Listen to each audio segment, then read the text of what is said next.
I'm still working on voicing all of Morrowind's dialogue using local AI, and because I'm unfortunately a perfectionist, I wanted to make sure I get the pronunciation right. Because, let me tell you, pronunciation in the Elder Scrolls universe, and Morrowind in particular, is not exactly text-to-speech friendly, in much the same way that Test 6 is not exactly coming soon. And if I want to teach my AI pipeline to pronounce all those made-up words correctly, I first need to know how to pronounce them myself. Well, not literally, that's not actually how AI training works, but you know what I mean. Since I have access to the original voice lines from Morrowind, Oblivion, Skyrim, ESO, and then Oblivion again, I can look up the correct pronunciation for most words, provided of course that someone in one of those games has actually said them out loud. And as it turns out, comparing pronunciations across the games is weirdly entertaining. Perhaps you'll find it entertaining too. So settle in, relax, and join me as I attempt to discover, compare, and occasionally question the correct pronunciation of various words across the Elder Scrolls universe. Let's start with the basics. The mainline games take place on the planet Nirn. As we commend your souls to Aetherius, blessings of the 8 divines upon you, for you are the salt and earth of Nirn. Alas, Umaril was not truly slain, but only cast beyond the bounds of Nirn. As anyone who once admired the glorious night sky in Morrowind, and was then slightly underwhelmed by the more cookie-cutter versions in Oblivion and Skyrim, probably knows, Nirn is orbited by 2 moons. Kind of. Astronomy in the Elder Scrolls gets a bit strange once you start looking at it for too long, so we're not going to do that today. Anyway, the first moon is Masser. The walking city never went to Oblivion. Everyone knows it's on Masser until it's time to return. The truth is as plain as the face of Masser. Easy enough. The second one is Secunda. You can see the plates that show the phases of the moons, Masser and Secunda. The circle stones to the southwest, that's Secunda's kiss. Into the Valley of Scars, but they may as well have gone to Secunda. Or was it Secunda? The circle of stones to the southwest, that's Secunda's kiss. So yes, even seemingly simple words can end up with multiple pronunciations across the games, and sometimes even within the same game. And this will not be the last time that happens. Back on Nirn, if we zoom in a bit, we arrive at the continent that has served as the stage for all the mainline games so far. Tamriel. Well, well, if it isn't the Tamriel terror. How's our new grand champion, huh? Well, here as in this plain, Mundus, Tamriel, nearby, relatively speaking. Tamriel is fortunate that my people decided to handle this crisis. And just off to the side, we have the dream holiday destination of every Tamrielic weep, Akavir. Or Akavir? Apparently even that one's up for debate. I've been trying to get through mysterious Akavir. I've been trying to get through mysterious Akavir. All the way to Akavir? Really now? What word do you bring from Akavir? The Akaviri come from the land of Akavir. South of Tamriel lies the archipelago of Pyandonea, homeland of the elusive Marma. It's not Pyandonea, but I suppose it'll do. This some kind of Pyandonian family reunion? But the quality's as good as back in Pyandonea. And if Test 6 really does let us do some proper sea exploration, then maybe one day we might even glimpse the coral kingdoms of Thras out on the horizon.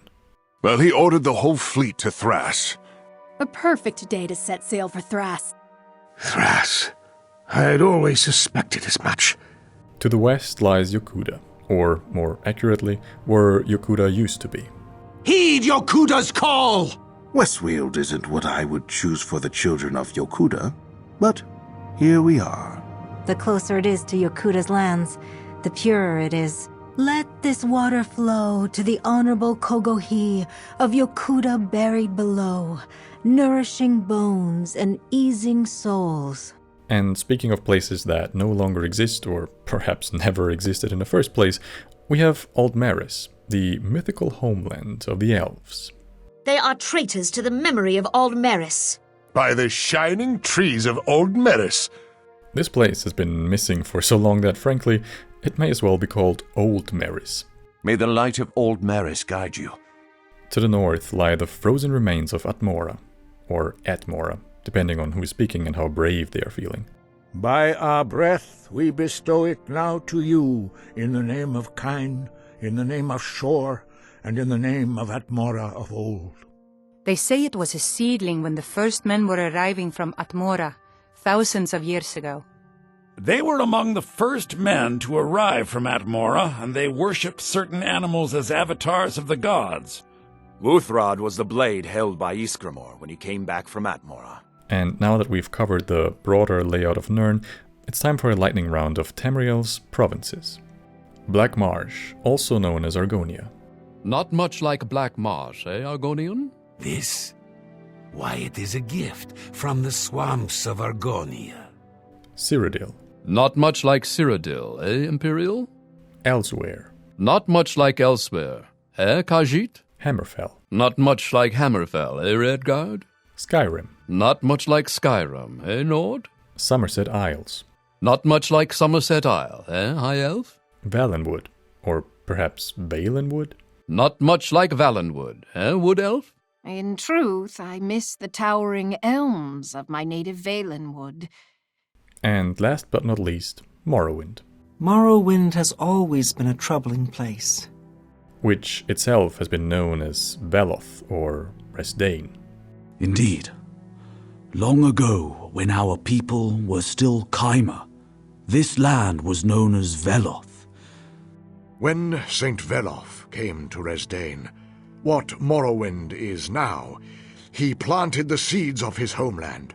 Now let's zoom in on the volcanic island whose name begins with 2 V's in a row, which feels less like a normal word and more like the game politely warning you in advance, because once we get onto this island, the names are not getting any easier. Vvardenfell isn't for the faint of heart, but if that's where you want to go, I can probably accommodate you.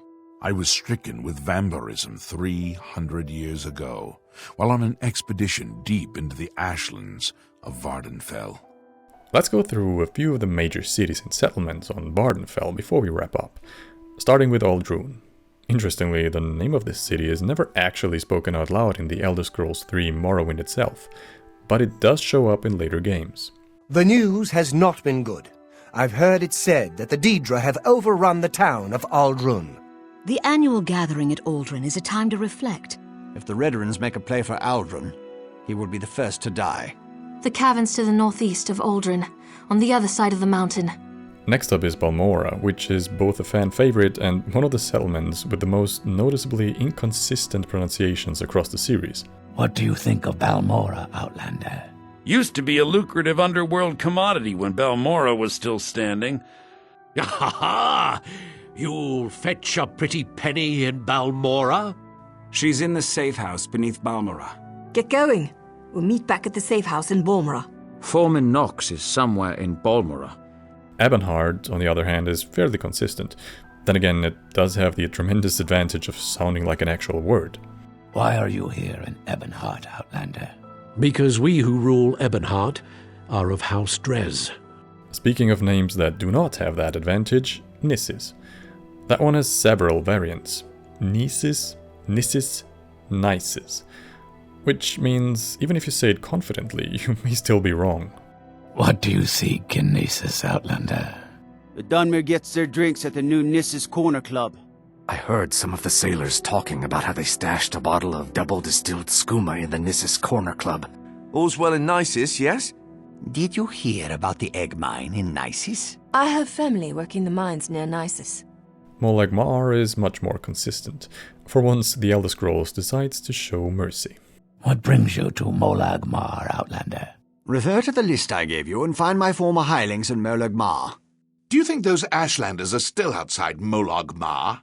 Pelagiad was founded long after the events of Elder Scrolls Online, so naturally it doesn't get mentioned there, which means all we really have are clips from Morrowind itself. Why have you come to Pelagiad?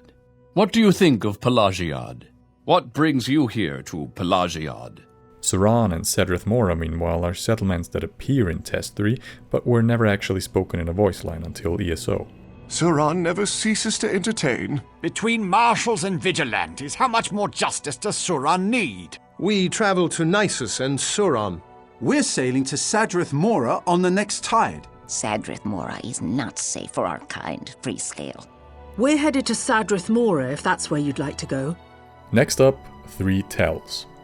Tel Aruhn, Tel Mora, and Tel Branora. Osri spent many long weeks in the dry box beneath Tel Aruhn. Damned cats! You lot are going back to Tel Aruhn! We'll keep an eye out for any movement from Tel Aruhn. I can take you as far as Gnisis or Tel Mora. I have urgent business in Tel Mora. He covets Tel Mora Tower, but until Dratha dies, he holds court in the Gathering House. Not many outlanders come to Tel Branora. Soon my partner and I will be recalling to Tel Branora to find other such places. I don't know why I bothered to make the trip to Tel Branora. I also found this probably accidental variation of Tel Branora, which I could not in good conscience leave out. Solve the puzzle, grab the relic, then make haste to Tel Branora. And finally, the Jewel of Vvardenfell, the City of Swords, Vivec. Praise Vivec. When the city of Vivec was destroyed, it took decades for us to rebuild. Vivec City is truly amazing. That's it for now. As you probably noticed, I haven't even touched most of Morrowind's real tongue twisters yet. This was just a warm-up.